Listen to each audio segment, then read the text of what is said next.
pagi saudara, shalom. Bisa lambaikan tangan, katakan shalom. Haleluya. Apa kabar saudara pagi hari ini? Luar biasa, amin. Amin. Allah kita Allah yang luar biasa. Oleh karena itu kita jadi umat pemenang yang luar biasa. Mari saya undang saudara semua untuk bangkit berdiri. Sama-sama kita bersatu dalam doa. Bapak, kami mengucap syukur Tuhan atas kebaikan Tuhan dalam hidup kami. Kami bersyukur bahwa kami punya Allah yang baik. Kami punya Allah yang luar biasa seperti Engkau Tuhan. Bapa, pagi hari ini Tuhan kami mau bawa hati kami. Kami bawa hidup kami. Kami serahkan setiap pujian, penyembahan kami di hadapan-Mu Bapa. Biarkan Tuhan saja yang disenangkan atasnya Bapa. Biarkan nama Tuhan saja yang dimuliakan, yang ditinggikan Tuhan. Terima kasih Bapa, terima kasih. Kami bersyukur Tuhan. Bersyukur.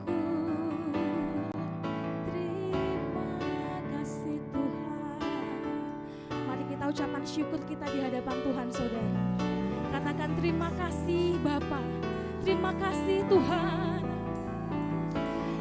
terima kasih buat anugerah Tuhan, penyertaan-Mu. Haleluya.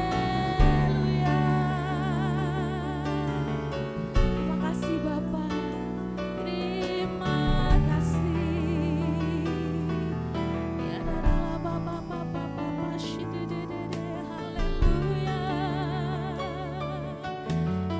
Syukur Tuhan, kami bersyukur. Haleluya. Terima kasih Tuhan. Kami bersyukur. Haleluya. Haleluya. Haleluya.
Ya pujian penyembahan ini Tuhan, kami serahkan dalam tangan kuasa-Mu Bapa. Biar Tuhan disenangkan, Tuhan ditinggikan atasnya Bapa.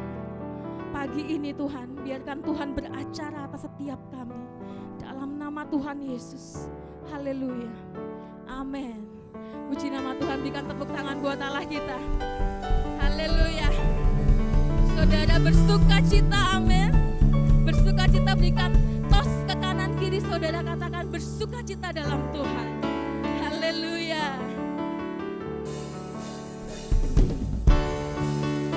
Yesus. Gloria buat nama Tuhan kita. Haleluya.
nyanyikan pujian ini, katakan, we give you praise, we give you glory, we give you honor, we give you praise, Lord,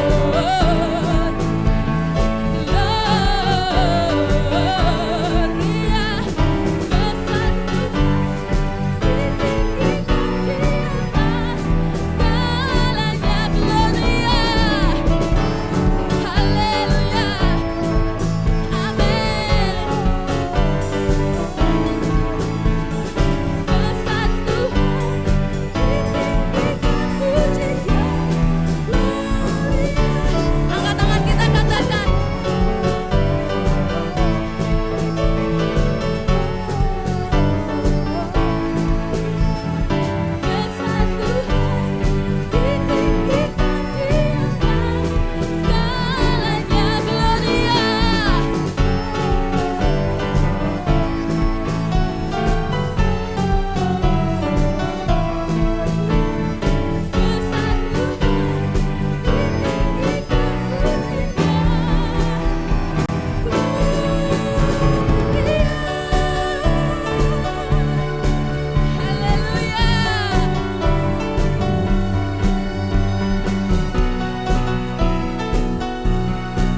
berbuat salah kita. Haleluya. Yes Tuhan. Haleluya. Saya persilakan saudara untuk duduk kembali. Mari pagi ini kita bawa hati kita. Kita mau sembah Tuhan lebih lagi. Biarkan Tuhan melihat kita. Biar Tuhan melihat hati kita pagi hari ini. Setiap beban kita, setiap kesusahan kita, kesenangan kita, kita bawa di hadapan Tuhan pagi hari ini. Yesus, haleluya, Yesus. Karena Engkau baik Tuhan, Engkau baik dalam hidup kami. Kami mau memuji Engkau lebih lagi Tuhan. Haleluya, haleluya, ya Yesus Tuhan. Yesus, sungguh baik. Yesus, namamu indah. Yesus, ku cinta Kau selalu. Ku tinggikan, ku agungkan selamanya. Katakan Yesus baik. Yesus, Kau sungguh baik. Yesus, ya Yesus, ku cinta Kau selalu. Ku tinggikan, ku agungkan selamanya. Ku mau memuji-Mu, ku selalu puji-Mu. Ku mau menyembah-Mu, ku selalu sembah-Mu. Kau yang layak terima semua pujian, kemuliaan hanya bagi Tuhan. Ku mau memuji-Mu, Tuhan, Tuhan. Ku mau menyembah-Mu, ku selalu sembah-Mu. Kau yang layak terima semua pujian, kemuliaan hanya bagi Tuhan. Jemaat Tuhan saja yang pujikan pujian ini dari awal. Yesus, Yesus,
Mari sembah Tuhan lebih lagi.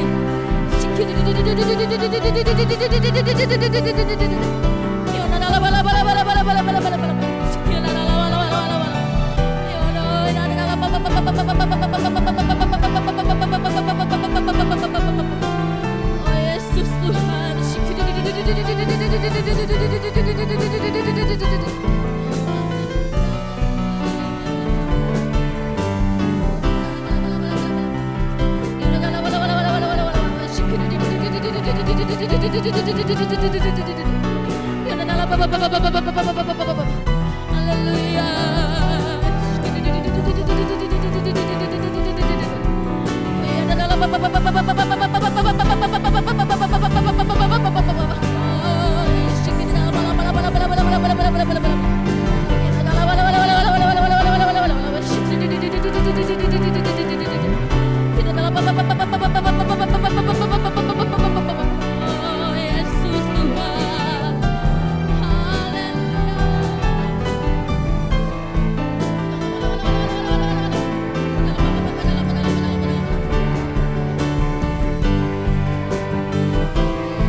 Tuhan Yesus, haleluya, amin.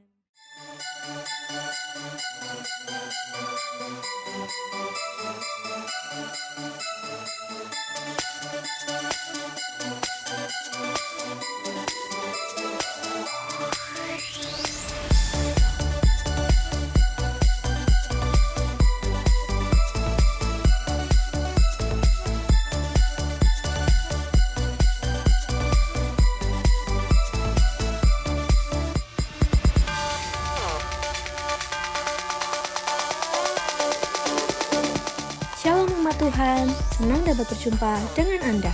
Mari kita datang dengan hati yang penuh dengan ucapan syukur. Bersama saya Karen, berikut HUG News minggu ini. Segala pujian dan syukur hanya bagimu, Yesus. Bergabunglah dalam Morning Call dan alami kuasa hadiratnya. Khusus minggu ini, Morning Call hari Kamis, 14 Desember diliburkan. Alami lawatan Tuhan dalam Spiritual Breakthrough yang diadakan setiap Jumat pukul 6:30 malam melalui Zoom. Perayaan Natal gereja kita akan diadakan pada hari Rabu, 13 Desember pukul 6 sore di Hotel Wis yang akan dilayani oleh PDM Yusua Victor dari Purwokerto. Ajak rekan dan saudara kita untuk menerima sukacita Natal. Mari kita menabur bagi perayaan Natal. Persembahan dapat dimasukkan ke dalam amplop yang telah disediakan. Perayaan Natal GPI House of Glory Wonosobo akan diadakan pada hari Rabu, 20 Desember pukul 6 sore di GPI House of Glory Wonosobo yang akan dilayani oleh Pendeta Henry Suteja dari GPI Tasikmalaya. Bawa anak-anak kita bersukacita dalam Natal Anak yang akan diadakan pada hari Jumat, 22 Desember pukul 3:30 sore melalui Zoom. Mohon perhatian, ibadah Natal akan diadakan pada hari Minggu, 24 Desember pukul 5 sore di tempat ini. Dukung channel YouTube gereja kita, GBI House of Grace Semarang. Jangan lupa di-like dan di-subscribe ya. Persembahan dapat dimasukkan di kotak dekat pintu masuk setelah ibadah. Tough times never last, the tough people do. Demikian HUG News minggu ini. Tuhan Yesus memberkati.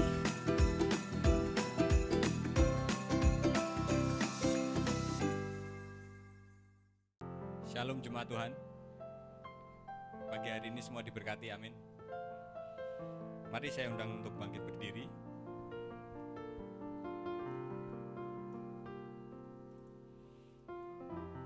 Sebelumnya kami juga menyambut untuk Bapak Ibu yang baru pertama kali hadir beribadah di tempat ini. Selamat menikmati hadirat Tuhan lebih lagi pagi hari ini. Mari Bapak Ibu, kita akan ucapkan bersama-sama pengakuan iman GBI versi ringkas. Mari kita baca bersama-sama. Aku percaya bahwa Alkitab adalah firman Allah. Allah yang esa itu Tritunggal adanya. Yesus yang lahir, mati, bangkit, naik ke sorga adalah juru selamat, pengantara kita dan raja segala raja. Manusia berdosa harus bertobat dan beriman agar diampuni, dibenarkan dan dilahirkan baru, lalu dibaptis secara selam dan bersama. Bahasa roh adalah tanda awal baptisan Roh Kudus. Gereja melakukan perjamuan kudus dan meyakini kesembuhan ilahi.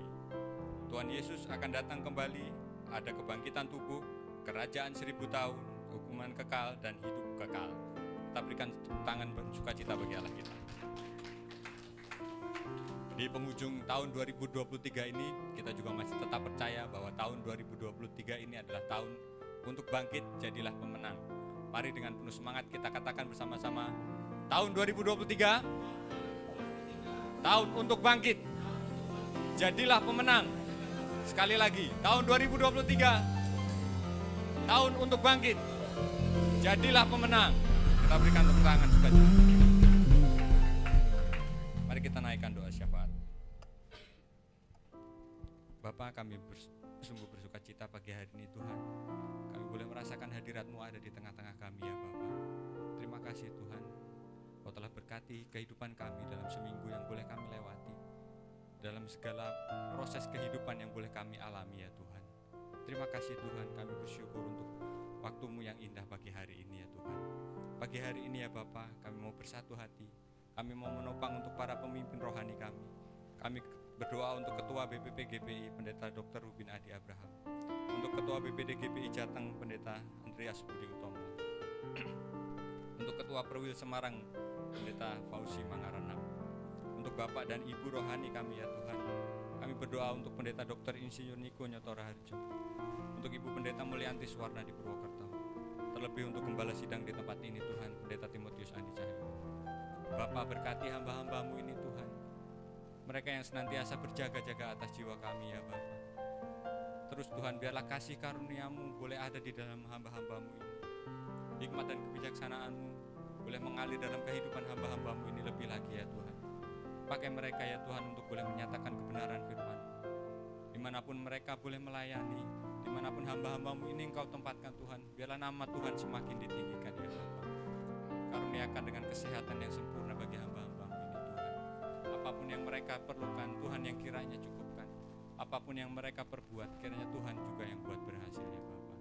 Berkati ya Tuhan, biarlah rencana-Mu boleh dinyatakan lebih dan lebih lagi untuk hamba-hambamu ini ya Bapa. Berkati setiap keluarga demi keluarga hamba-hambamu ini Tuhan, mereka ada di dalam perlindungan dan rencana Tuhan yang sempurna. Terima kasih Tuhan, kami bersyukur untuk hamba-hambamu, para pemimpin-pemimpin kami Tuhan. Pagi hari ini kami juga berdoa untuk kota kami Semarang ya Tuhan. Shalom Semarang, biarlah damai sejahtera Tuhan turun atas Semarang ya Tuhan. Berkati pemimpin di kota Semarang ini, mereka boleh memimpin dengan takut akan Tuhan. Mereka boleh membawa kota Semarang ini menjadi berkat bagi kota-kota lain Tuhan, bahkan menjadi berkat bagi bangsa kami Indonesia ya Bapa. Terus ya Bapa, berkati juga gereja-Mu di kota Semarang ini Tuhan. Terlebih gereja-Mu di tempat ini Tuhan, jadikan kami terang bagi kota Semarang. Jadikan kami berkat bagi kota Semarang ini.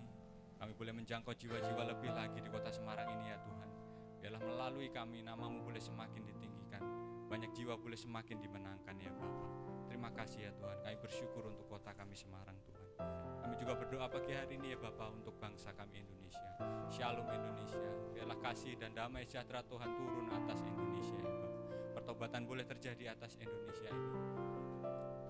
Terus ya Bapa, pakai Indonesia Tuhan untuk boleh menyatakan rencana-Mu, bahwa Indonesia semakin naik Tuhan, bahwa Indonesia ini boleh menjadi berkat bagi bangsa lain di luar sana ya Bapa.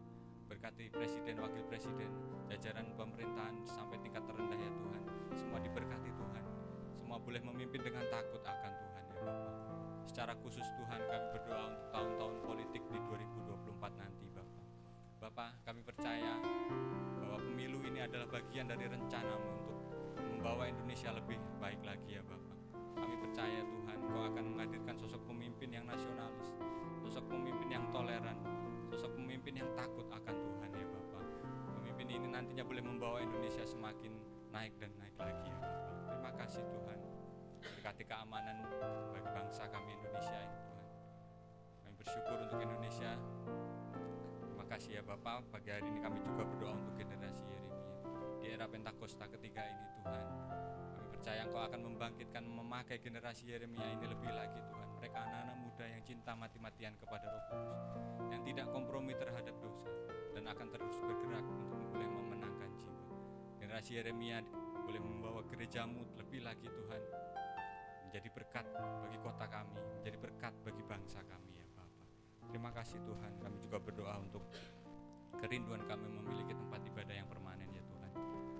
Kami mau letakkan kerinduan ini di atas Allah yang kami percaya bahwa kami akan menerimanya di suatu waktu nanti ya Bapa. Kami tahu bahwa rencana kami bukan rencana yang mustahil, karena kami punya Allah yang maha kaya ya Bapa. Kami imani bahwa pada waktu-Mu nanti Tuhan, kami akan menerima tempat ibadah permanen Tuhan. Kami tidak perlu lagi bongkar pasang alat ya Bapa. Kami tidak perlu lagi harus meminta waktu khusus untuk beribadah Tuhan, harus mencari tempat-tempat lain Tuhan. Tetapi kami percaya bahwa pada waktu-Mu nanti Engkau akan sediakan tempat ibadah yang permanen bagi kami ya Bapa. Terima kasih Tuhan, kami percaya dan kami imani ya Bapa. Kami juga berdoa saat ini untuk Yerusalem. Shalom Yerusalem, biarlah kasih karunia Tuhan turun atas Yerusalem. Kami bawa persembahan kami juga pagi hari ini Tuhan. Kami memberikan dengan sukacita karena kami adalah orang-orang yang diberkati Tuhan. Haleluya. Masih dalam bangkit berdiri saudara. Ku muliakan nama-Mu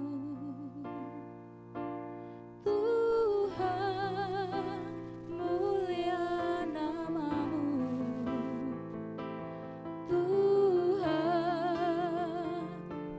nama-Mu besar dan layak dipuji.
puji.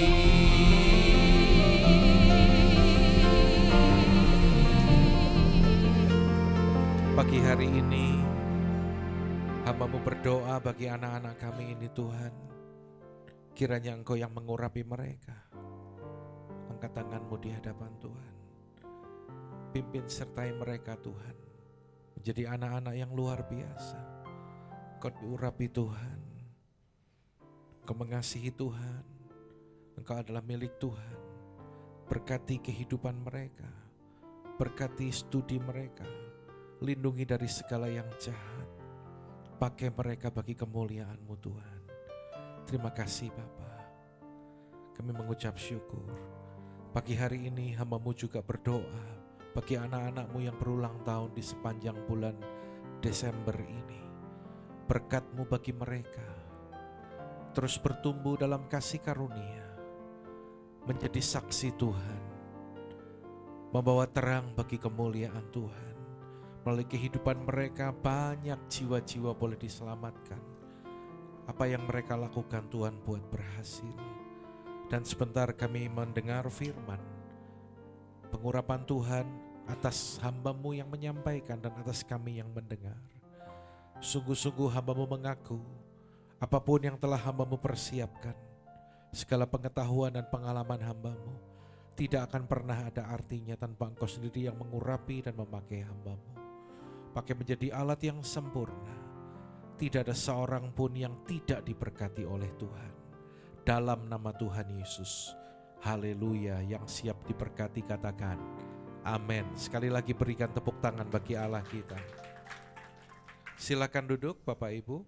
Shalom. Sekali lagi shalom. Saya mau mendengar suara yang lebih keras. Shalom. Puji Tuhan. Hari ini kita boleh kembali beribadah, memuji dan memuliakan Tuhan. Ada satu hal yang Tuhan taruh dalam hati saya untuk saya boleh sampaikan pagi hari ini, yaitu memenangkan pertandingan iman kita. Ya. Menangkan pertandingan imanmu. Katakan sama-sama saya, 2, 3. menangkan pertandingan imanmu. Dalam 1 Korintus pasal yang ke-9 ayat yang ke-24 sampai 27, saya akan bacakan saudaraku nats kita pagi ini. Tidak tahukah kamu bahwa dalam gelanggang pertandingan semua peserta turut berlari, tetapi bahwa hanya satu orang saja yang mendapat hadiah? Karena itu larilah begitu rupa sehingga kamu memperolehnya. Tiap-tiap orang yang turut mengambil bagian dalam pertandingan menguasai dirinya dalam segala hal.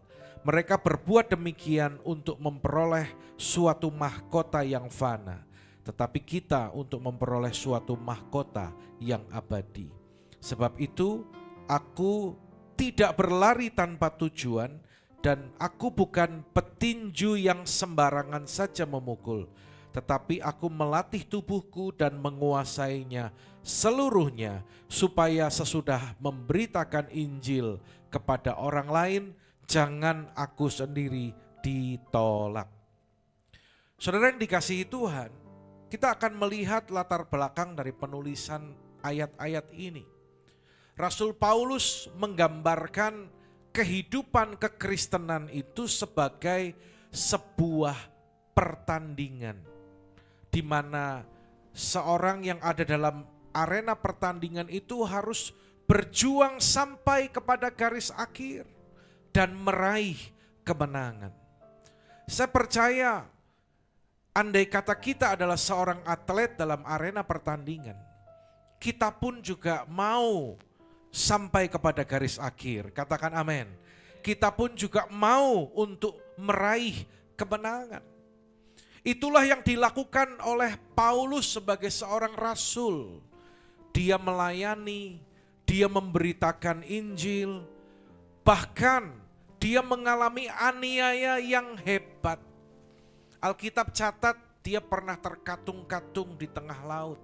Dia pernah mengalami didera di luar batas, alami siksaan, ditolak, kelaparan, kedinginan.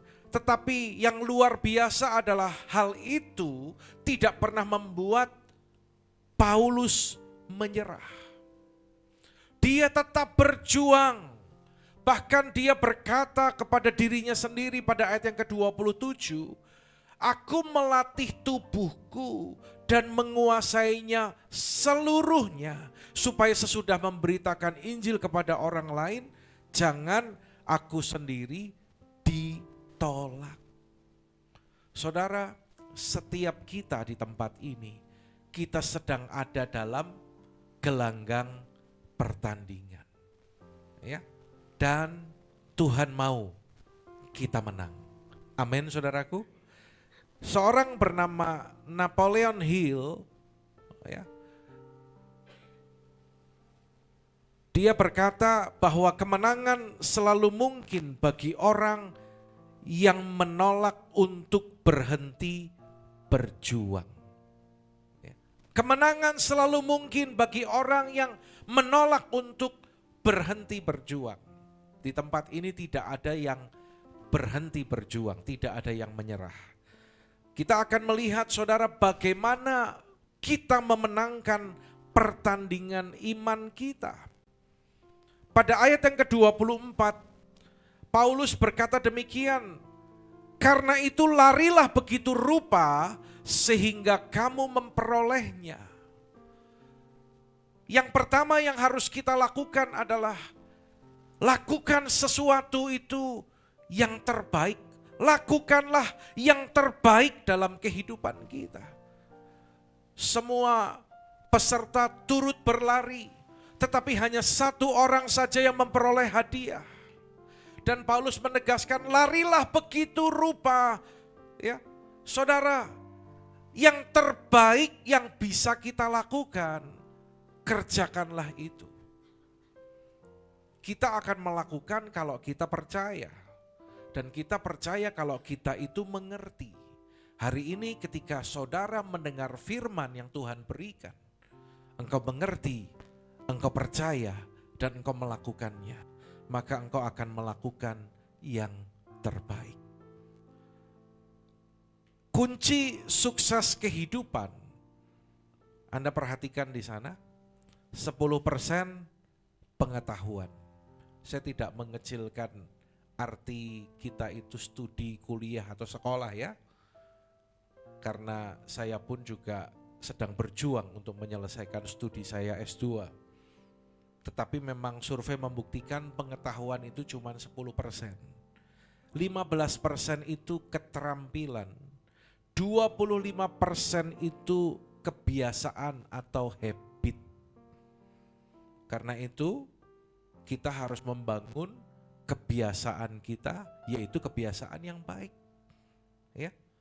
Kalau kita tahu hal itu tidak benar, jangan diulangi. Kita harus berjuang untuk tinggalkan itu. Kalau kita mulai terjebak dengan kemalasan, ayo bangkit. Lawan itu. Ya. Kita harus berjuang untuk membangun habit yang baik. Di sini banyak anak-anak muda. Bangunlah kebiasaan yang baik. Habit untuk kita disiplin. Ya. Disiplin terhadap diri sendiri, terhadap pekerjaan kita, tanggung jawab kita, disiplin waktu kita. Itu habit, saudara. 25%. Anda tahu 50% lainnya apa? 50% yang terbesar itu adalah positive mental attitude. Sikap mental positif. Orang sebelum melakukan pekerjaan, kalau di depan dia sudah negatif dulu, saya pastikan dia gagal. Tapi ketika di depan dia positif, pastilah dia bisa menyelesaikan pekerjaannya. Hati-hati dengan spirit mediocrity. Mediocrity is a life without vision and value. Kehidupan yang tanpa tujuan, tanpa visi, tanpa nilai. Ya.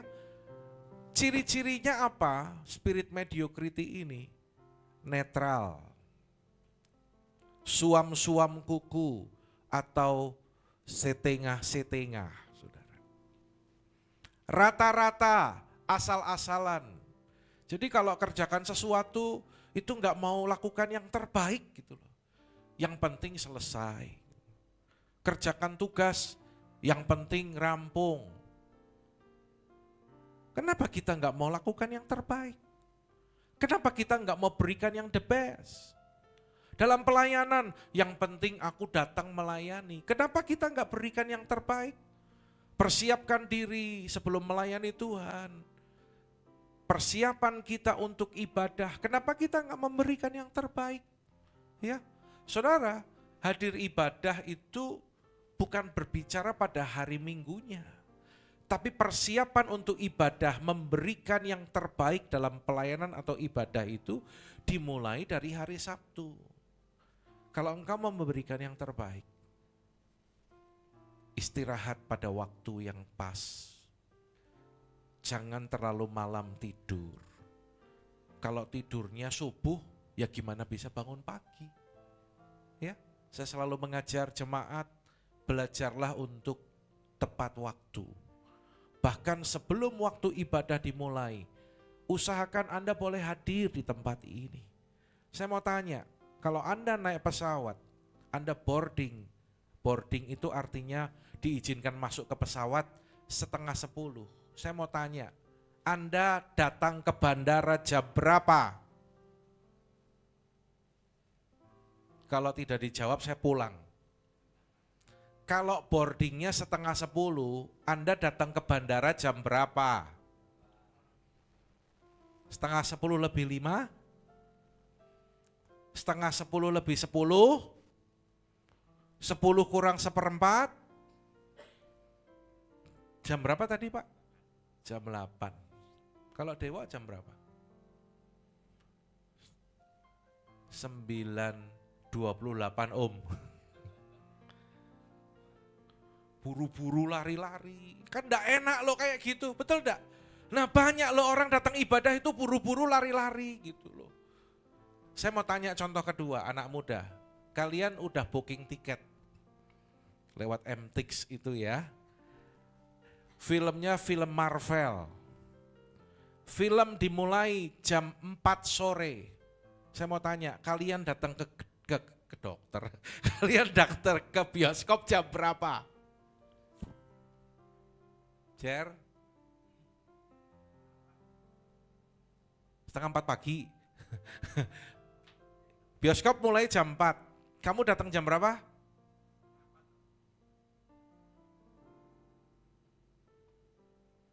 Kenapa kita nggak bisa lakukan itu untuk ibadah?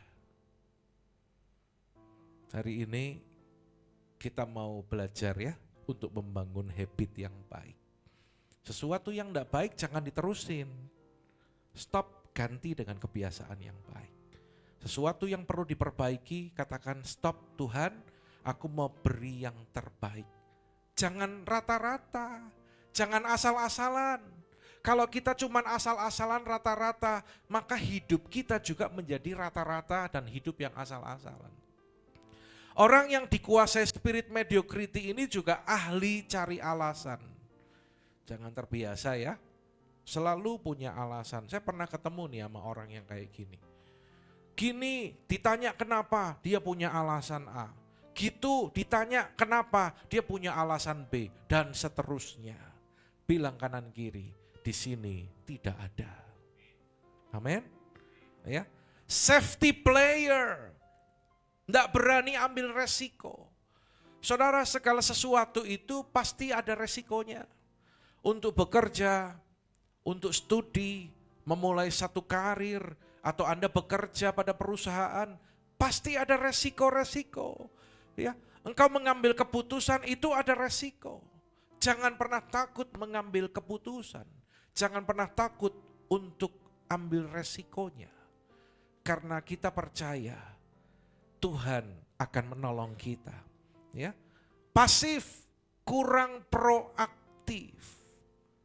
Sementara sebaliknya, inilah ciri orang yang melakukan yang terbaik atau dengan spirit of excellence. Ya, yang mau excellent katakan amin. Ini ciri-cirinya saudara ya. Tadi saya katakan melakukan segala sesuatu dengan segenap hati. Lakukan segala sesuatu lebih dari profesional. Memberi yang terbaik seperti untuk Tuhan. Kalau ditanya mau masa depan yang gimana? Ya pasti mau yang terbaik. Hari-hari ini kalau ditanya orang maunya gimana? Oh saya maunya gini om, muda. Muda foya-foya, tua kaya raya, mati masuk surga. Waduh, ideal banget gitu ya. Tapi pertanyaannya gini, dalam kehidupan kita sudah profesional belum? Kita sudah memberi yang terbaik belum? Orang mau hasil yang baik, yang terbaik, tapi ketika melangkah ke sana nggak mau lakukan sesuatu itu yang terbaik. Ya, saya kalau melihat banyak anak-anak muda seperti ini, saya itu sangat bersyukur dan bersuka cita. Karena saya melihat kehidupanmu anak-anak muda. Dengar, semua engkau anak muda yang hadir hari ini. Gak tahu Marco masih masuk kategori anak muda enggak? Masih ya, masih ya. Pak Robi masih ya. Semangat muda, amin Pak Robi. Pak Renal juga masih anak muda ya. Semangat muda ya, puji Tuhan. Saya kalau lihat anak-anak muda, saya selalu melihat gini. Hari ke depan, Tuhan akan bangun, akan bawa kehidupanmu menjadi kehidupan yang luar biasa. Engkau akan mengalami janji Tuhan, katakan amin. Engkau akan mengalami keberhasilan, katakan amin. Dan hidupmu akan dipakai untuk kemuliaan Tuhan. Tepuk tangan bagi Allah kita. Tepuk tangan jangan setengah-setengah. Baru diajarin, masih kurang keras. Enggak boleh setengah-setengah. Harus dengan segenap hati, katakan amin. Ya. Memberi yang terbaik seperti untuk Tuhan. Belajar. Kalau buat Tuhan, kita pasti akan kasih yang terbaik. Dan kalau kita punya prinsip demikian, ketika kita melayani dalam kul, ketika kita bertemu dengan orang, ketika kita lakukan tugas apapun, lakukan yang terbaik, ayat Alkitab katakan, seperti untuk Tuhan dan bukan untuk manusia. Dengan komitmen yang penuh, sikap bertanggung jawab. Ayat ini bilang gini, Orang yang bertanggung jawab dalam perkara kecil, Tuhan akan memberikan kepadanya tanggung jawab dalam perkara yang besar. Tentunya kita rindu untuk menerima tanggung jawab dalam perkara yang lebih besar. Amin, saudaraku. Kita sudah tahu yang baik, kita sudah tahu yang benar. Dan ayat ini berkata apa? Sebab itu, ini dalam terjemahan bahasa Indonesia masa kini ya. Baca sama-sama yuk dengan keras. 2, 3. Sebab itu orang yang tahu apa yang baik yang harus dilakukannya tetapi tidak melakukannya, orang itu apa? Berdosa. Lakukanlah yang terbaik. Hal yang kedua, bagaimana kita memenangkan pertandingan iman kita? Paulus berkata, tiap-tiap orang yang turut mengambil bagian dalam pertandingan, perhatikan baik-baik, menguasai dirinya dalam segala hal. Saya melihat dalam berbagai versi terjemahan, kalimat ini mengacu kepada ketekunan. Milikilah ketekunan, saudaraku. Dalam versi yang pertama, ya, menguasai dirinya dalam segala hal itu diartikan telah berlatih dengan tekun. Ya. Dia berusaha untuk mendapatkan hadiah, mendapatkan penghargaan. Saya ingat zaman saya sekolah dulu, saya punya teman, dia itu atlet nasional, bulu tangkis, dan dia ikut pelatnas pelatihan itu. Dia harus tinggal di satu mes, asrama, dia juga harus mengikuti latihan, pola istirahatnya harus teratur, disiplin, pola hidupnya juga diatur, pola makannya juga nggak boleh sembarangan, perlu olahraga juga untuk menjaga kebugaran. Terlebih pola latihannya itu sangat-sangat dijaga. Saudara, mereka punya satu target, yaitu untuk mendapatkan kemenangan atau mendapat hadiah. Sudahkah kita berlatih dengan tekun? Anak-anak muda, percayalah apa yang Om Andi katakan pagi hari ini. Karena Om Andi sudah jalani dulu. Jadi engkau gak perlu wasting time atau buang waktu untuk melakukan hal-hal yang salah, hal-hal yang gak perlu. Ya, evaluasi diri kita, bertekun, terus berlatih. Namanya berlatih itu sekali belum berhasil, lakukan yang kedua. Belum bisa, lakukan yang ketiga. Disiplin untuk berdoa saat teduh, lakukan, terus berlatih, berlatih. Ya, harus punya target. Jangan, nanti bisa, lah itu mediocrity itu. Tetapi aku harus selesaikan ini. Tidak ada kata menyerah. Bahasa Latinnya berkata gini, rawe-rawe rantas, malang-malang putung. Itu bahasa Latin, saudaraku. Ya. Artinya tidak boleh menyerah. Versi yang kedua saya temukan, menguasai dirinya dalam segala hal adalah menahan diri dalam segala hal. Ya, ini konteksnya masih olahragawan ya. Dia menahan diri karena ingin dikalungi dengan karangan bunga sebagai juara. Kita sekarang melihat dari kata ketekunan sendiri, bahasa Yunaninya adalah hupomone. Baca sama-sama dengan keras. 2, 3, kemampuan untuk bertahan pada suatu posisi melampaui batasan yang diharapkan. Dengar baik-baik. Dalam kehidupan nyata, tidak ada yang namanya hidup tanpa masalah. Baik yang muda sampai yang tua, semuanya punya persoalan, semuanya menghadapi tantangan. Tapi saya lebih suka berkata tantangan daripada masalah. Ya. Dan saudara, kita perlu bertekun, kita perlu punya ini, ketekunan itu adalah kemampuan untuk bertahan. Tidak ada kemenangan yang diraih seketika. Tetapi memerlukan proses Yaitu bertekun dalam setiap proses demi proses sampai apa? Sampai engkau menang. Kak Otniel ini, Kak Otniel, dia termasuk salah satu yang senior di sini gitu kan. Karena yang lain anak-anak muda ini adik-adik kelasnya dia semua. Termasuk yang paling tua dia di sini gitu ya, Kak Otniel. Dia waktu merintis Hope Heaven Rabbit Tree, ternak kelinci hias. Waduh, itu jatuh bangun, itu berdarah-darah. Ya. Bagaimana mengatur polanya, pola makannya. Kalau pakai pelet semua, tentunya biaya pakan menjadi cukup tinggi, sementara hasil produksinya belum banyak, penjualannya belum banyak. Lalu dimixlah dengan rumput. Nah, kalau rumput itu juga nggak boleh rumput segar dikasih, rumput itu perlu dijemur dulu. Tahu sendiri kalau di Wonosobo ya, sebentar hujan, sebentar panas, baru panas 5 menit, 10 menit, 15 menit, tahu-tahu mendung hujan tanpa aba-aba. Kalau rumput sampai kena hujan, bisa jamuran. Jadi dia sehari-hari itu cuma jagain rumput. Ya. Tapi saya percaya sambil berdoa. Jadi repot, selain bersihin kandang, ngasih makan, ngurus kelinci, sakitnya apa belajar. Sekarang dia tahu kelinci itu ada 11 penyakit. Nanti untuk seminar lebih lanjut bisa menghubungi Kak Otniel ya. Tahu mau ternak kelinci hias, dulu saya kuliahin peternakan ya saudaraku ya.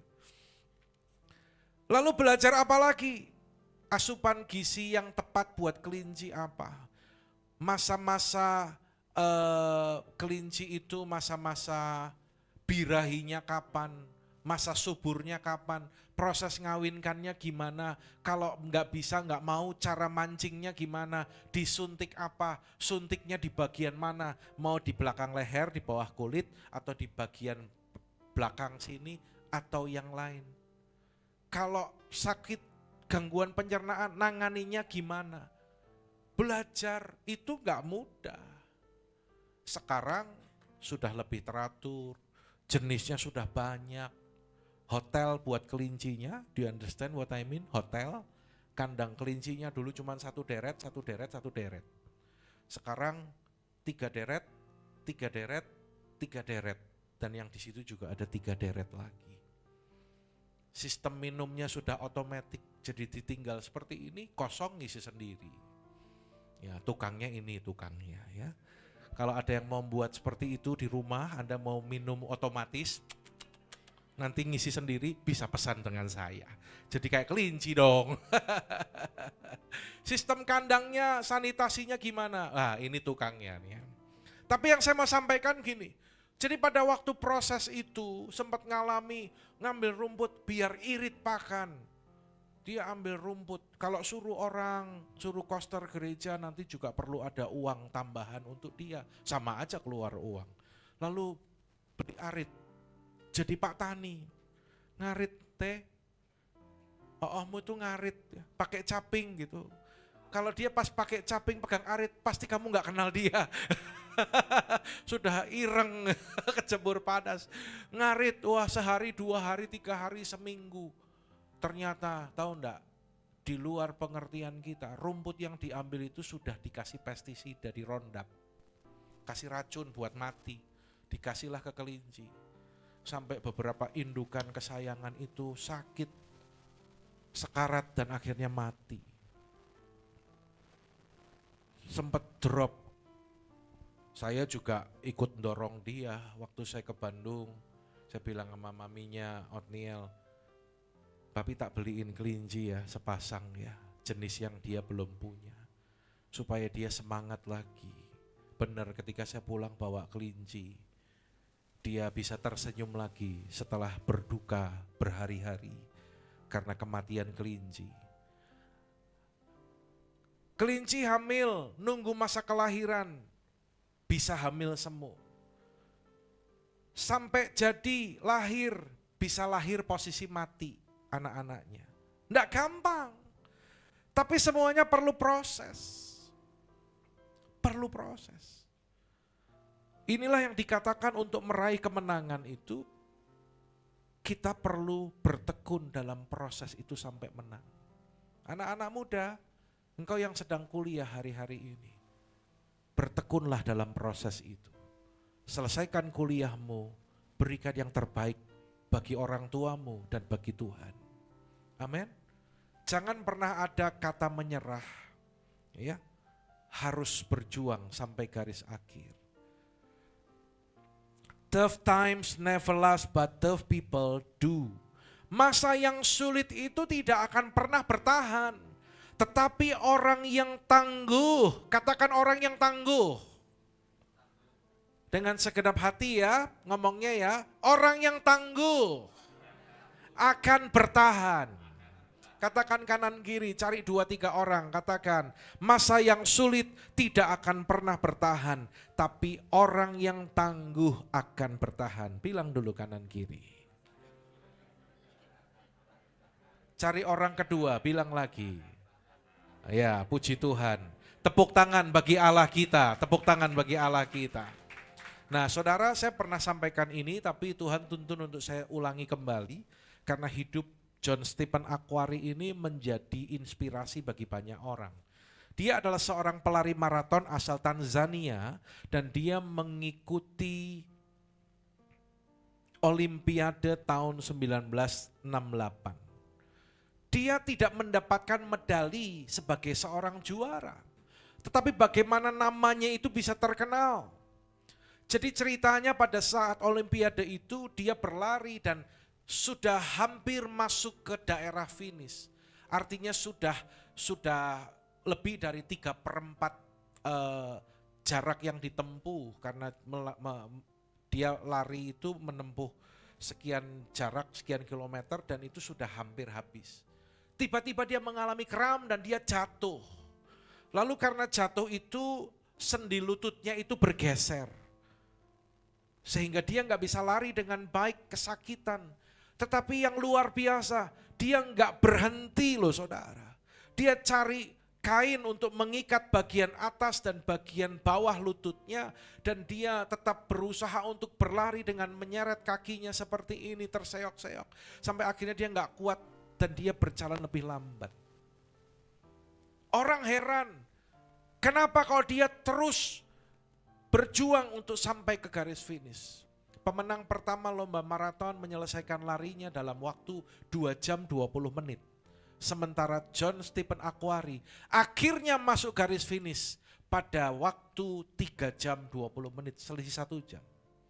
Tapi juri dan para penonton tidak meninggalkan tempat. Mereka menanti dan begitu John Stephen Akhwari ini memasuki garis finish, sorak-sorai, riuh gegap gempita menyambut kedatangannya. Seorang bertanya, kenapa engkau melakukan itu? Engkau sudah jelas nggak bisa menang. Engkau harusnya diam, menyerah, dan dibawa oleh tim kesehatan. Tapi kenapa engkau lakukan itu? Dia menjawab, negara saya tidak mengirim saya terbang sekitar 10.000 mil jauhnya hanya untuk start berlari. Tetapi mereka juga mengirim saya untuk menyelesaikan lomba sampai garis finish. Sampai akhirnya hidup orang ini menjadi inspirasi bagi banyak orang. Saudara yang dikasihi Tuhan, hidup kita di dalam Tuhan itu tetap menghadapi tantangan. Ya, bukan hidup seperti hidup yang tanpa masalah, tanpa persoalan, no. Tetap menghadapi tantangan. Tapi jadikanlah tantangan dan rintangan itu menjadi alat untuk memacu semangat kita. Tantangan dan rintangan boleh datang, tetapi maju terus, pantang mundur. Semangat Akhwari ini diingat oleh banyak orang. Meskipun dia nggak jadi juara pada saat itu, tetapi namanya melegenda. Sampai akhirnya pada tahun 1983, ia dianugerahi penghargaan National Hero Medal of Honor. Namanya diabadikan dalam yayasan untuk pelatihan atlet Tanzania. Ever onward, no retreat. Maju terus, pantang mundur. Sama-sama katakan dengan saya. Segenap hati ya, 2, 3. Maju terus, pantang mundur. Jangan kebalik, mundur terus pantang maju. Sekali lagi, 2, 3. Maju terus, yang sebelah kiri dulu. Coba saya mau lihat kerasnya seberapa. Coba Marco yang mimpin, 1, 2, 3 gitu.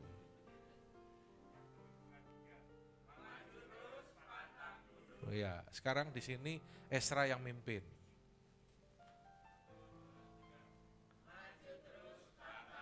Ya, sama-sama ya. 1, 2, 3. Maju terus. Lebih keras lagi. Maju terus. Lebih semangat lagi. Maju terus. Pantang mundur. Berikan tepuk tangan bagi Tuhan kita.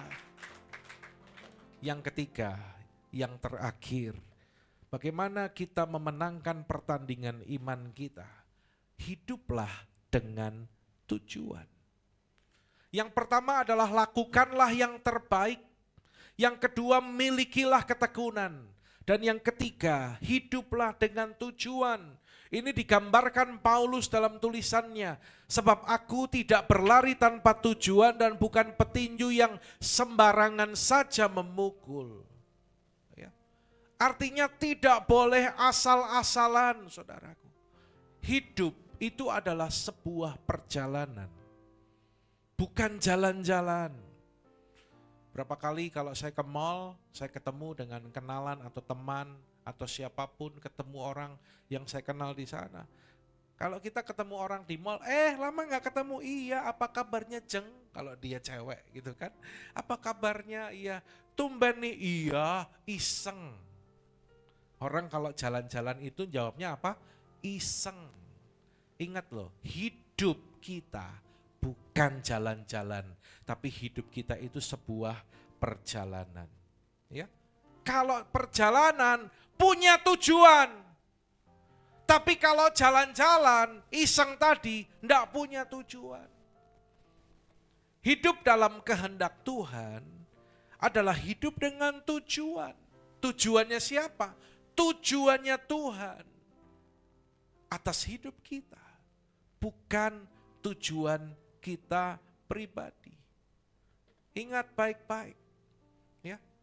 Kalau kita ada dalam tracknya Tuhan dan kita mengerti tujuan hidup kita yaitu tujuan ilahi ini, engkau pasti akan berhasil. Tuhan akan pakai hidupmu, saudara. Inilah yang dikatakan tujuan yang tinggi, tujuan yang ilahi. Ya. Saya sekarang selesaikan kuliah saya, Om. Ya, harus selesai. Lalu tujuannya apa?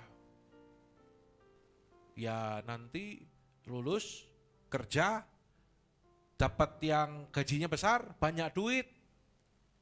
Hei, jangan lupa loh. Jangan tujuanmu cuman duit. Orang yang banyak uang belum tentu diberkati Tuhan. Tapi kalau orang yang diberkati Tuhan, dia juga tidak akan pernah berkekurangan. Ketika diperlukan, Tuhan akan sediakan. Orang yang banyak duit belum tentu bahagia. Ada orang bisa beli kasur air. Ada orang bisa beli kasur itu yang bisa mijit. Bayangin sepanjang tidur dipijit, apa enggak luar biasa? Orang bisa punya uang banyak, bisa beli makanan yang enak seperti apa, bisa beli mobil yang mewahnya seperti apa, bisa beli rumah sampai puluhan ratusan miliar bahkan lebih. Sampai saya ingat saya pernah melihat satu artikel, ada seorang konglomerat mati dan dia pesan, kalau aku mati, kuburkan aku bersama dengan mobil kesayanganku, mobil mewahnya. Jadi kuburannya digali itu besar seukuran mobil, dan dia itu suka mengendarai itu, dia dikubur, dia diduduki di kursi kemudi. Dikubur sak mobil-mobilnya. Ngapain mobil dikubur? Iya kan? Mendingan dikasih ke Ronald, buat pulang pergi Papua. Ngerti maksud saya? Ya, jadi orang boleh punya banyak harta, tapi belum tentu bahagia loh. Saya menemui banyak orang, orangnya uangnya banyak, saya tahu ini orang kaya, asetnya di mana-mana, tapi mukanya merengut. Coba lihat kanan kiri saudara, wajahnya merengut atau enggak? Cek, sekarang cek. Kalau ada yang masih merengut bilang, bertobat. Orang banyak duit belum tentu bahagia, tapi dengar baik-baik. Kalau orang yang diberkati Tuhan, itu pasti bahagia. Yang setuju katakan amin. Berikan tepuk tangan bagi Allah kita. Ya. Sebab rancanganku bukanlah rancanganmu dan jalanmu bukanlah jalanku, demikianlah firman Tuhan. Seperti tingginya langit dari bumi, demikianlah tingginya jalanku dari jalanmu dan rancanganku dari rancanganmu. Saudara, dalam pengertian yang lain dikatakan bahwa rancangan dan jalan Tuhan di atas rancangan dan jalan kita. Pikiran dan tujuan Tuhan di atas pikiran dan tujuan kita. Sekarang persoalannya, hidup harus punya tujuan. Tapi tujuannya bukan tujuan kita manusia, tapi tujuannya Tuhan. Bagaimana kita bisa mendapatkan itu? Yaitu ketika kita terus membangun hubungan yang baik, keintiman dengan Tuhan. Maka tujuannya Dia akan nyatakan bagi kita. Seorang bernama Julius Caesar, ya, dia adalah kaisar Roma dan dia pernah memimpin anak buahnya untuk menyerang satu negara, ya. Ketika di satu tempat mereka mendarat dan dia melihat anak buahnya ini kok rada setengah-setengah takut gitu, ragu-ragu bisa memenangkan enggak ya, bisa merebut tempat itu enggak. Julius Caesar ini ketika melihat situasi demikian, dia berkata kepada anak buahnya, kalau semua kapal-kapal nanti sudah merapat ke daratan, bakar semua armada kita, bakar semua kapal-kapal kita. Dan setelah itu dilakukan, dia berkata kepada semua anak buahnya, sekarang cuman ada satu pilihan, engkau berjuang dengan tujuan untuk menang atau engkau mati. Enggak ada pilihan. Hidup di dalam Tuhan itu juga enggak ada pilihan untuk mundur. Kalau masa lalu kita di sana, kita sudah berbalik. Yang tadinya menuju kebinasaan. Sekarang kita dipanggil Tuhan berbalik menuju kepada tujuannya siapa? Tujuan Tuhan. Jembatannya ini harus dibakar. Supaya kita enggak balik lagi ke sana. Kenapa ada orang yang sudah berbalik dari orang jahat menjadi orang ikut Tuhan, tapi ketika menghadapi keadaan yang berat, dia bisa balik lagi. Karena jembatannya enggak dibakar. Bakar jembatan itu. Supaya kita tidak pernah kembali lagi kepada kehidupan lama kita. Dan kalimat yang terkenal dari Julius Caesar ini adalah Veni Vidi Vici. Ya. Saya datang, saya lihat, dan saya menaklukkan. Itu yang harus kita miliki dalam kehidupan kita. Ada satu cerita, seorang putri yang cantik jelita bernama Putri Atalanta. Kalau nanti punya anak perempuan, boleh dikasih nama Atalanta. Karena Putri Atalanta ini cantik jelita. Ya. Dan karena dia begitu cantik, dia banyak pemuda ingin mempersunting dia. Tapi ada syaratnya. Syaratnya apa? Kita lomba lari. Yang bisa mengalahkan aku, kata sang putri, maka dia berhak untuk mempersunting. Putri Atalanta ini larinya secepat kilat, cepat sekali. Tetapi kalau kamu kalah, hukumannya adalah lehermu dipotong. Pertanyaan saya gini, kalau Ronald ada pada saat itu, kamu berani nggak ikut sayembara ini? Kalau menang dapat putri yang cantik, tapi kalau kalah lehermu dipotong. Saya mau tanya kepada orang kedua, kalau Jeremy ada di sana, menang dapat sang putri, tapi kalau kalah lehermu dipotong.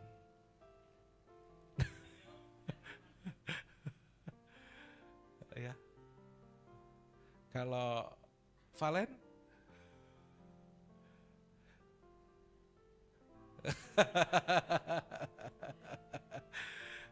Kalau Esra pakai CBR ngejar putrinya.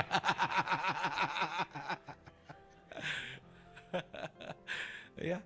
Sampai akhirnya 1, 2 orang, 3 orang gugur kalah dan tibalah orang yang namanya Hippomenes ini. Hippomenes ini lari sekencang-kencangnya, benar terkejar oleh sang putri, ya.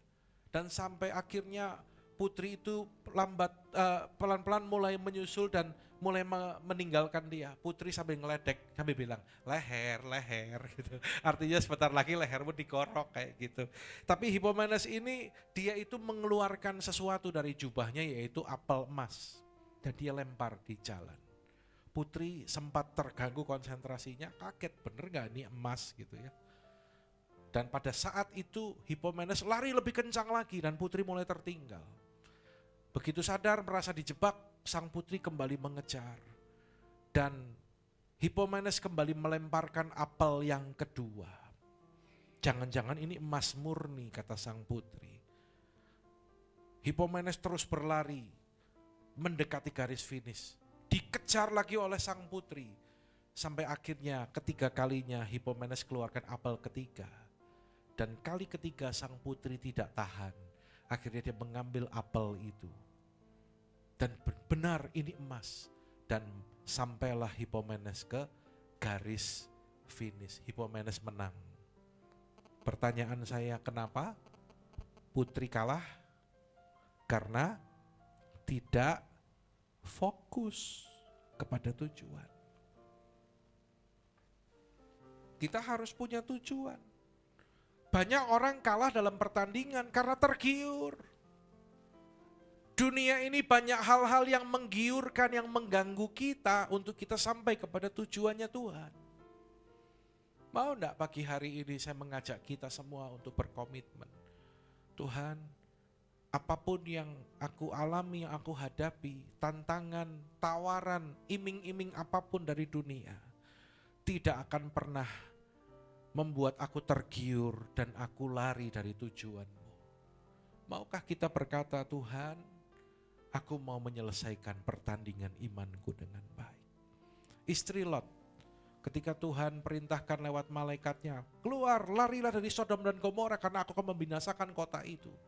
Semuanya lari dan sudah dibilang jangan noleh ke belakang. Istri Lot karena mata duitan, lihat kepada hal materi, dia noleh dan dia jadi tiang garam. Paulus juga pernah berkata dalam 2 Timotius, ada orang yang namanya Demas meninggalkan pelayanan karena daya tarik dunia. Mari kita fokus dengan tujuan kita, dengan sasaran kita. Kalau dibilang pelari estafet itu kan biasanya bisa 3-4 pelari ya. Estafet, 4 ya, 4. Pelari yang pertama, dia lari sambil pegang tongkat pendek. Setelah dia selesaikan lintasannya, dia oper itu ke pelari kedua. Pelari kedua nggak bisa mulai sebelum terima tongkat dari estafet yang pertama. Demikian selanjutnya. Sampai akhirnya ketika pelari keempat selesaikan pertandingan, mereka alami kemenangan. Saudara, dalam kehidupan kita mengiring Tuhan, kita ini ibarat pelari estafet keempat. Tokoh-tokoh Alkitab pada perjanjian lama mereka sudah memulai iman mereka. Di sana ada Musa, di sana ada Abraham, di sana ada Daud. Banyak orang-orang hebat. Lalu di perjanjian baru, rasul-rasul termasuk Rasul Paulus ini. dan orang-orang yang lain yang dipakai oleh Tuhan. Dan sekarang tongkat estafet itu diberikan kepada kita. Apakah kita sanggup untuk menyelesaikannya sampai kepada garis finish? Singkirkan semua hal yang menghalangi kita. Yang mengerti katakan amin. Amennya enggak segenap hati. Kurang. Martin Luther pernah bilang gini, baca sama-sama ya. Yang keras, 2, 3. Segala hal yang membuat aku jauh dari Tuhan adalah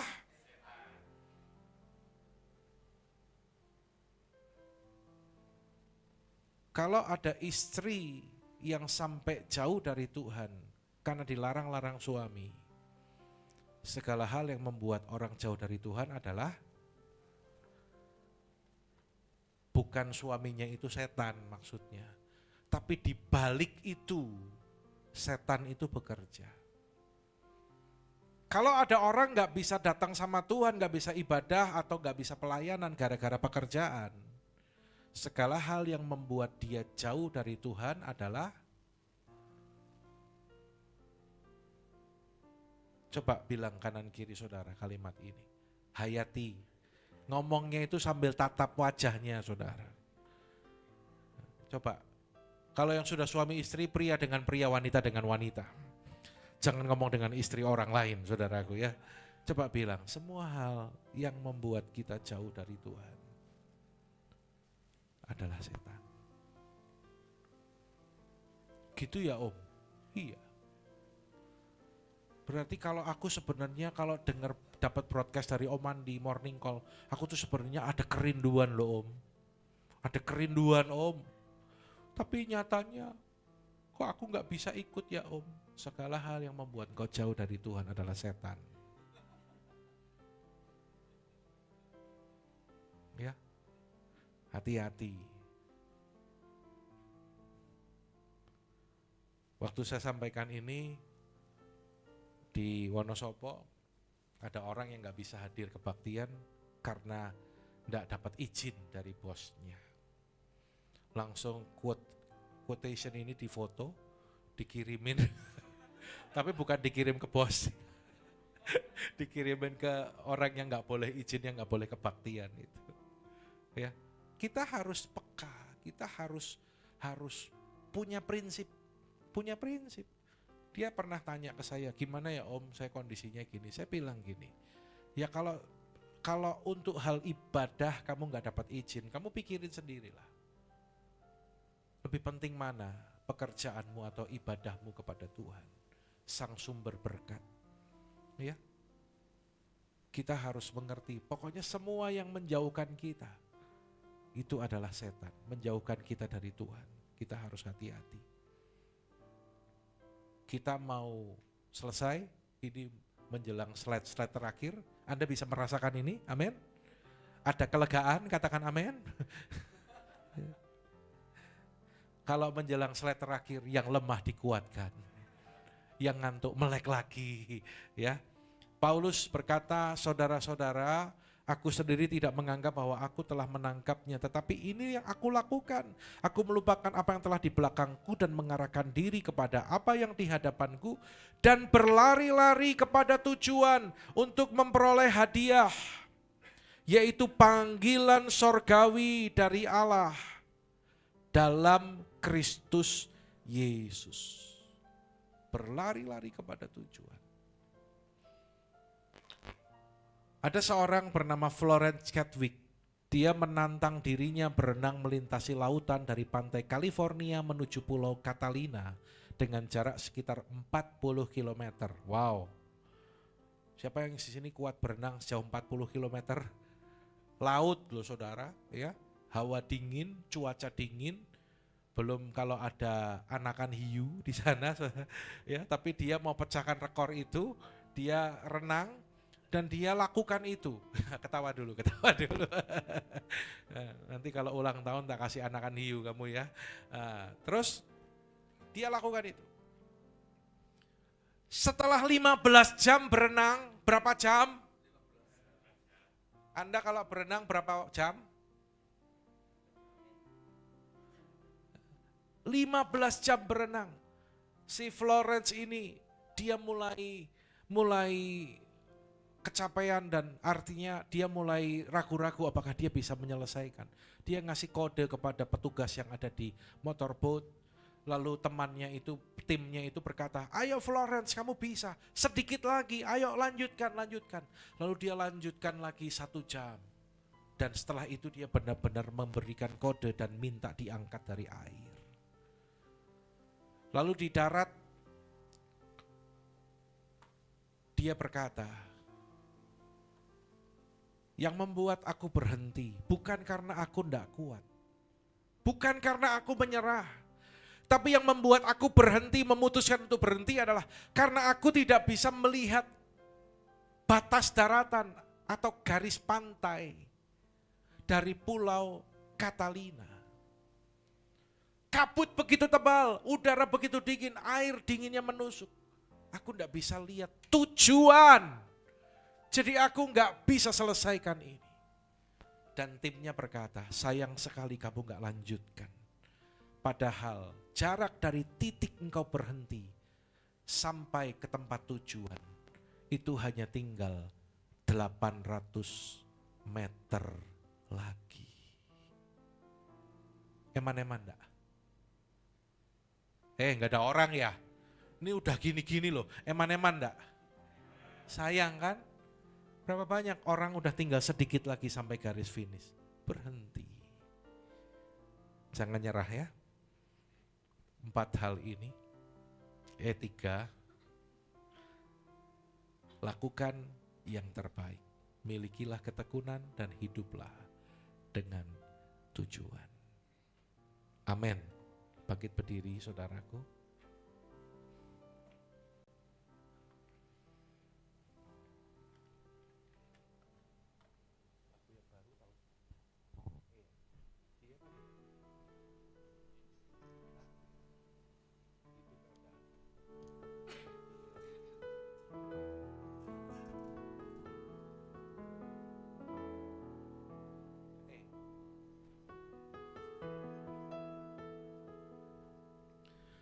Ku tak akan pernah menyerah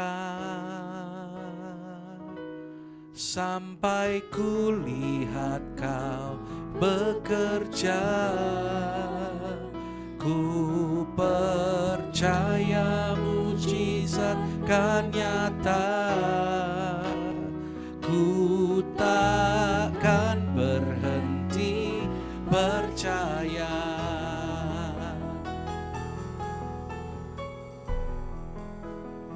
Ku tak akan pernah menyerah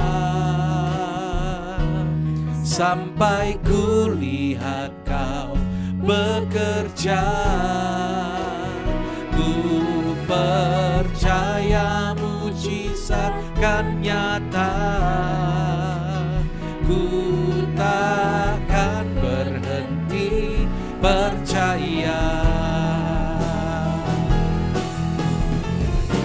Katakan, ku tak akan pernah menyerah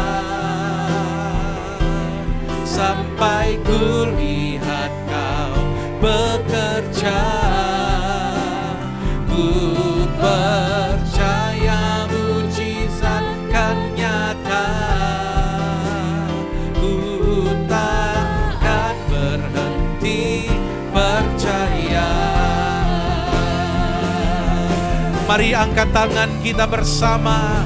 Ku tak akan pernah menyerah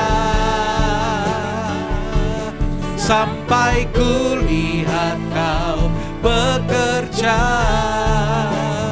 Ku percaya mujizat kan nyata. Ku takkan berhenti percaya. Musik dengan lembut, nyanyikan lagu ini. Saudara, kalau engkau mau memenangkan pertandingan imanmu, lakukanlah yang terbaik. Mulai hari ini komitmen Tuhan, aku mau lakukan yang terbaik.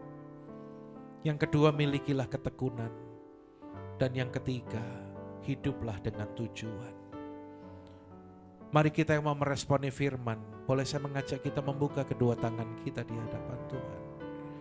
Dan kita mau datang kepada Tuhan. Saudara, kalau ada hal-hal yang perlu kita bereskan, kita perlu perbaiki, akui di hadapan Tuhan. Katakan, ampuni aku Tuhan. Kalau di masa yang lalu aku mudah menyerah. Bahkan aku sekarang juga sedang berpikir untuk menyerah. Tapi pagi hari ini aku mau Tuhan memenangkan pertandingan imanku. Buka kedua tanganmu saudara. Katakan kepada Tuhan. Komitmen kepada Tuhan. Komitmen kepada Tuhan. Percayalah, jalannya adalah yang terbaik bagi hidupmu. Rancangannya adalah yang terbaik bagi hidupmu. Ketika engkau mengikuti jalannya Tuhan, maka kau akan mengalami kemenangan demi kemenangan. Bapa, hamba-Mu berdoa bagi seluruh umat-Mu. Engkau melihat tangan-tangan yang terbuka, terlebih engkau melihat hati yang terbuka di hadapan-Mu. Dan pagi ini hamba-Mu berdoa, biarlah kami sungguh-sungguh boleh memenangkan pertandingan iman. Mari setiap pribadi kita komitmen sama Tuhan. Katakan, Tuhan, aku mau lakukan yang terbaik. Aku mau memiliki ketekunan dan aku mau hidup dengan tujuan ilahi. Berkati Tuhan, tidak ada seorang pun yang gagal, tapi kami semua boleh alami kemenangan yang gilang gemilang. Yang percaya katakan amin. Tepuk tangan bagi Allah kita. Ku tak akan pernah menyerah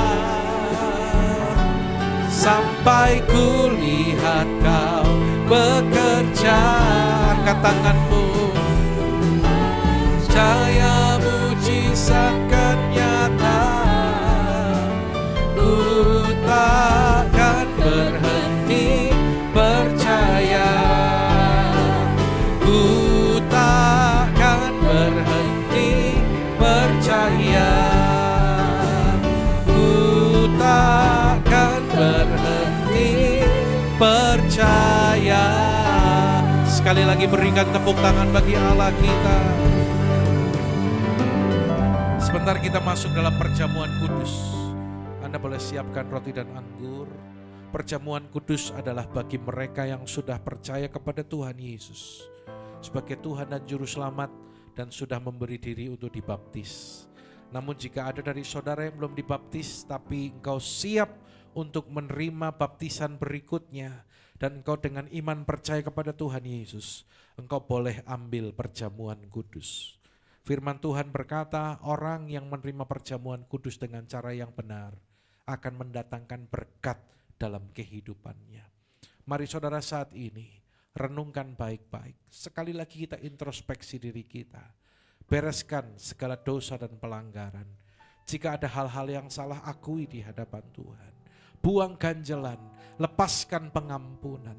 Kuduskan kami Tuhan umat-Mu. Bebaskan dari apa yang tidak kami sadari. Karena kami mau menerima perjamuan kudus ini dengan cara yang berkenan kepada Tuhan. Angkat roti di tangan kanan kita tinggi-tinggi. Sebab apa yang telah kuteruskan kepadamu telah aku terima dari Tuhan, yaitu bahwa Tuhan Yesus pada malam waktu ia diserahkan mengambil roti dan setelah itu mengucap syukur atasnya, ia memecah-mecahkannya dan berkata, inilah tubuhku yang diserahkan bagi kamu, perbuatlah ini menjadi peringatan akan aku. Bukankah roti yang kita pecahkan adalah persekutuan dengan tubuh Tuhan kita Yesus Kristus? Katakan amin. Makan di dalam nama Tuhan Yesus.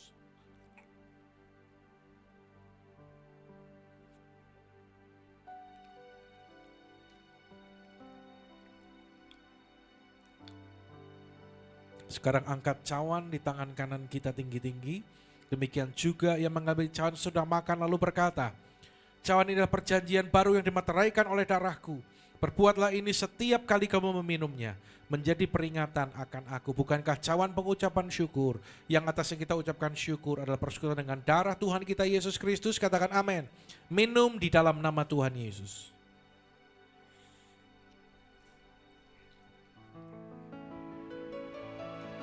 Terima kasih Pak. Ora laba laba shikera. Terima kasih Yesusku, terima kasih Yesusku. Puji syukur hanya bagi Tuhanku. Terima kasih Yesusku, terima kasih Yesusku. Puji syukur hanya bagi Tuhanku. Puji syukur hanya bagi Tuhanku. Puji syukur hanya bagi Tuhanku. Haleluya. Kita berikan tepuk tangan pujian bagi Allah kita. Sorakan haleluya.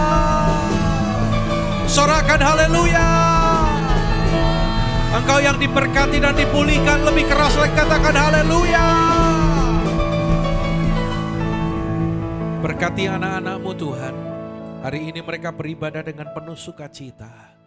Dan ketika mereka datang membawa persembahan, apakah itu persembahan mingguan, persembahan khusus, ataukah persepuluhan yang adalah milik Tuhan, maka sesuai dengan janji firman-Mu, hamba-Mu berdoa, Engkau membukakan tingkap langit dan mencurahkan berkat sampai berkelimpahan, dijauhkan dari segala belalang pelahap dan pencuri berkat Allah.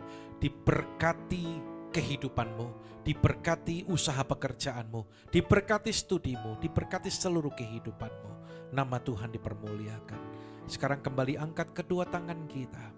Kita akan menerima berkat Tuhan. Pandang kepada Dia Bapa yang baik. Terimalah berkat kasih karunia berlimpah dari Allah Bapa dalam putranya tunggal Tuhan Yesus Kristus. Tak persekutuan yang indah dan manis bersama Roh Kudus menyertai kehidupan saudara mulai saat ini sampai Maranatha, bahkan sampai selama-lamanya. Dalam nama Yesus yang diberkati, sama-sama katakan amin. Tepuk tangan bagi Allah kita. Selamat siang, Tuhan memberkati.